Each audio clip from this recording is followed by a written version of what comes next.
in our body, and it cannot be described in one word because this is deadly as a poison. It works like a poison and it can be separate in our whole body, and also it can prevent cancer as well, and also many diseases in our body that are very harmful for our daily life.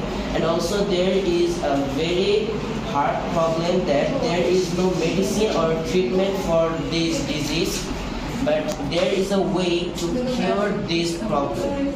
The way is by boiling the water, use bacteria-free container, or follow a healthy diet like food contains the vitamin A, C or E.